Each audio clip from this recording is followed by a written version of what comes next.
Hello students, तो इस video में हम सॉल्व कर रहे हैं exemplar book exercise 9.4 question number 8। A B is a diameter and A C is a chord of circle. यहाँ फिगर आपको खुद से ड्रॉ करना है, तो अपना माइंड यूज करके अच्छे से आपको ऐसा फिगर ड्रॉ करना होता है कि आपको उसमें से कुछ आंसर मिले, आपको उसमें से कोई क्या थ्योरम लगानी है वो आपको पता चले। तो यहाँ ए बी एक डायमीटर है, ए सी एक कॉर्ड है ऑफ सर्कल, सर्कल का सेंटर ओ है, such that angle B A C equal to आपका यहाँ पे 30 डिग्री है।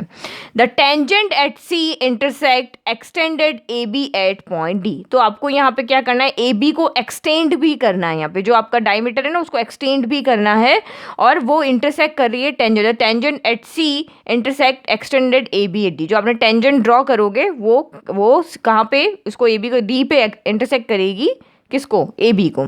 तो मैं यहाँ पे क्या करती हूँ, डायमीटर में इस तरह से ना बना के इस तरह से बनाती हूँ, क्योंकि मुझे ए बी को यहाँ पे क्या करना है, एक्सटेंड करना है। ठीक है, तो मैं ऐसे बनाऊंगी तो नीचे की तरफ जाएगा, फिगर अब सही नहीं लगेगा, तो मैं डायमीटर को यहाँ पे ऐसे बना रही हूँ। तो ये आप ही को एग्जाम में आइडिया लगाना है। तो ये मेरा डायमीटर हो गया, ये मेरा यहाँ पे सर्कल का क्या है, सेंटर है, सर्कल का सेंटर है, और ये मेरा यहाँ पे डायमीटर का। मुझे ए बी को एक्सटेंड करना ना, इधर तो जगह है नहीं, तो मैं बी को इधर रख लेती हूँ। ठीक है, फिर A C is a chord of circle. तो एक यहाँ पे ए सी भी बना लो, तो ये मैंने यहाँ पे ए सी बना लिया। A C is a chord of circle, ये मैंने ए सी यहाँ पे बना लिया, सी पॉइंट यहाँ पे ले लिया। ठीक है, फिर बी ए सी आपका एंगल है 30 डिग्री, तो ये एंगल मेरा 30 डिग्री है। द टेंजेंट एट सी, अब सी पॉइंट पे आपको एक टेंजेंट बनानी है, लेकिन वो इस तरह से बनानी है कि आप ए बी को एक्सटेंड करते हो तो वो डी पे इंटरसेक्ट करती है। तो मैं यहाँ पे टेंजेंट ड्रॉ करती हूँ, तो देखो ये इस तरह से इस ए बी को मैंने एक्सटेंड कर लिया। तो ये मुझे टेंजेंट इस तरह से बनानी है, तो ये तो लाइन बहुत आगे जा रही है, थोड़ा सा डायमीटर को, थोड़ा सा कॉर्ड को हम और झुका लेते हैं। तो ये जैसे हमने कहा था, मैंने थोड़ा सा कॉर्ड झुका के बी डी को टेंजेंट से यहाँ पे मिला लिया। तो ये यहाँ पे ए सी कॉर्ड है, सी डी आपका टेंजेंट है। आप चाहो तो इसको, अगर नहीं समझ में आ रहा है तो मैं इसको थोड़ा और आगे बढ़ा देती हूँ, क्योंकि टेंजेंट है ना, तो टेंजेंट की तरह दिखनी चाहिए। ये लो, ठीक है, तो जहाँ पे ये सर्कल को टच करी ना वो सी पॉइंट है। Prove that B C equal to B D. हमें यहाँ क्या प्रूव करना है, बी सी। तो बी सी को भी हमें ज्वाइन करना पड़ेगा, बी पॉइंट आपका सर्कल के ऊपर है, तो ये भी आपकी यहाँ पे क्या बन रही है, कॉर्ड बन रही है इस तरह से। ये हमने इसको ज्वाइन कर दिया, तो हमें बी सी, ये B C equal to B D ये लेकर आना है। तो B C equal to B D लाने के लिए हमें यहाँ पे क्या करना पड़ेगा, इनके अपोजिट एंगल्स इक्वल आते हैं, ये एंगल हम इसके इक्वल लाने की कोशिश करते हैं। ठीक है, यही हम ट्रिक लगाते हैं ना। तो ये एंगल अगर मेरा इस एंगल के इक्वल आ जाता है तो मेरा यहाँ पे ये अब इसके अपोजिट साइड्स भी क्या हो जाएगी, इक्वल हो जाएगी। अब यहाँ पे देखो हम क्या क्या यहाँ पे जो गिवन है वो हम यहाँ पे लिख सकते हैं। तो एक चीज़ हमें यहाँ पे ये पता है कि आपका जो सेमी सर्कल में बनने वाला एंगल होता है वो 90 डिग्री होता है। तो ये क्योंकि आपको ए बी डायमीटर दिया हुआ था, तो ये एंगल आपका यहाँ पे क्या हो जाएगा, 90 डिग्री हो जाएगा। इसको अलग कलर से लिखते हैं, ये एंगल यहाँ पे कितना हो जाएगा, मेरा 90 डिग्री हो जाएगा, क्योंकि सेमी सर्कल में बनने वाला एंगल आपका क्या होता है, 90 डिग्री होता है। ठीक है, और क्या चीज़ आप यहाँ पे लिख सकते हो, तो हम यहाँ पे ये वाला एंगल भी फाइंड कर सकते हैं। ये 90, इस वाले ट्राइंगल के अंदर ये 90, ये 30, तो ये यहाँ पे ये वाला एंगल हमारा क्या उतना हो जाएगा, 60 हो जाएगा। ये वाला एंगल भी हम फाइंड कर सकते हैं। इतना लिखते हैं, उसके बाद देखते हैं हम यहाँ पे और क्या फाइंड कर सकते हैं। तो ये हमने लिख लिया, given a circle with centre O. Given आपको अपने अकॉर्डिंग क्वेश्चन में से देखकर लिख लेना है। ये तो आप जैसा भी लिखोगे आपको यहाँ पे हाफ मार्क्स मिल जाएंगे। तो ये क्योंकि टू प्रूव वाले क्वेश्चन जब भी आते हैं ना, प्रूव दैट वाले क्वेश्चन, उसमें गिवन टू प्रूव के हाफ मार्क्स अलग से होते हैं। इसके ये कुछ भी लिख लिया आपने यहाँ से देख के हाफ मार्क मिल जाएगा। टू प्रूव यहाँ से प्रूव क्या करना वो लिख लिया, आपको यहाँ हाफ मिल जाएगा। 1 मार्क्स तो आपका यहाँ से पक्का है। तो क्वेश्चन को कभी भी अगर आंसर नहीं आता है तो भी छोड़ कर नहीं आना है, चाहे जितना क्वेश्चन में दिया है वही वापस लिख कर आ जाओ तो भी मार्क्स आपको मिल जाते हैं।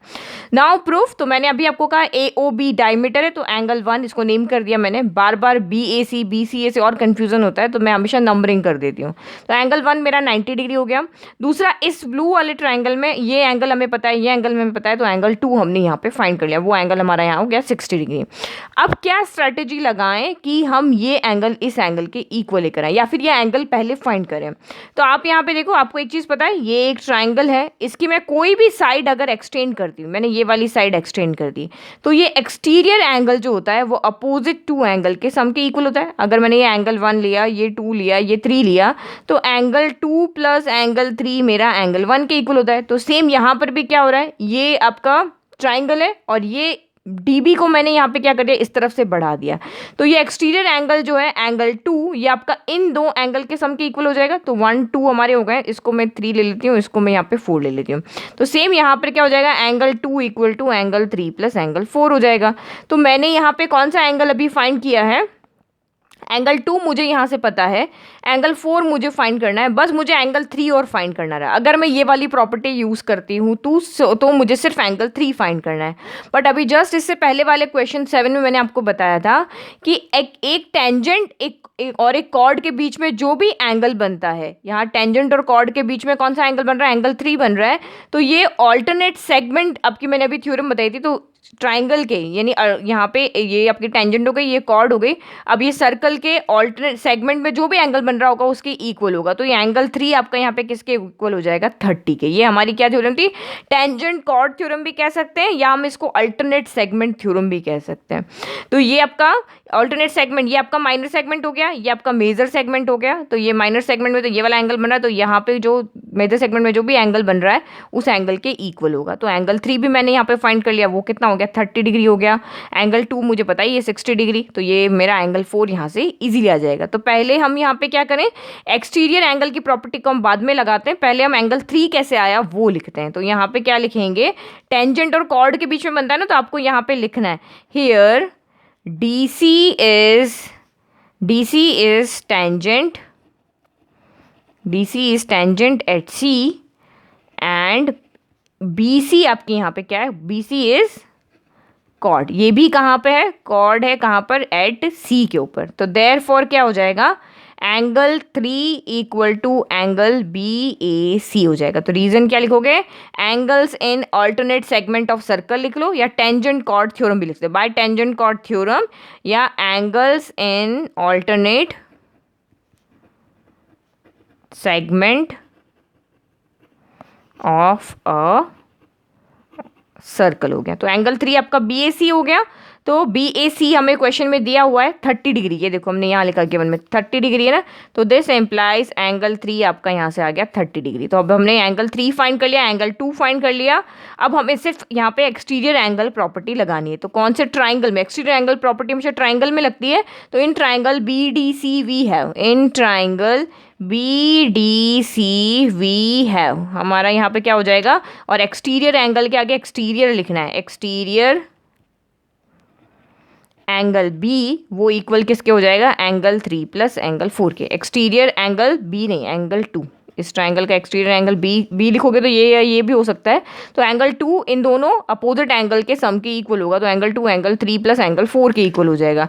तो एंगल 2 आपका यहाँ पे 60 डिग्री है फ्रॉम फर्स्ट, एंगल 3 आपका यहाँ 30 डिग्री है फ्रॉम 2, और एंगल 4 हमें यहाँ पे फाइंड करना है। तो यहाँ पे लिख देंगे from first and second we have.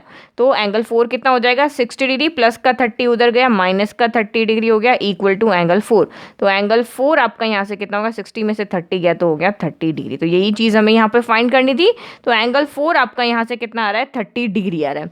तो मैंने यहाँ पे क्या देखा, एंगल 3 भी मेरा 30 है और एंगल 4 भी मेरा 30 है। तो मैंने इस ट्राइंगल में 3 और 4 मेरे इक्वल आ रहे हैं, तो इनके अपोजिट ये भी 30 आ रहा है, ये भी 30 आ रहा है। तो इसका मतलब इनके अपोजिट एंगल्स भी, साइड्स भी क्या होगी, यहाँ पे इक्वल होगी। तो फिर से लिख लेते हैं, since in triangle BDC we have angle 3 equal to angle 4, दोनों ही हमारे 30 डिग्री आ रहे हैं। तो दिस एम्प्लाइज एंगल 3 के अपोजिट साइड BD, एंगल 4 के अपोजिट साइड आपकी BC। तो this implies BD equal to आपका यहाँ पे हो जाएगा BC। तो रीज़न आप यहाँ पे क्या लिखोगे, sides opposite to equal angles are equal. तो ये हो गया हैंस प्रूव्ड। इजी हमारा सॉल्व हो गया। तो बिल्कुल रटना नहीं है, कुछ नहीं करना है, बस थ्योरम के अकॉर्डिंग आपको चलते रहना है, और उसको जो गिवन है वो और जो थ्योरम आपके माइंड में उसके अकॉर्डिंग आप सॉल्व करते रहोगे तो इजीली आपका क्वेश्चन यहाँ पे सॉल्व हो जाएगा। तो आई होप आपको ये क्वेश्चन अच्छे से समझ में आया। Thank you.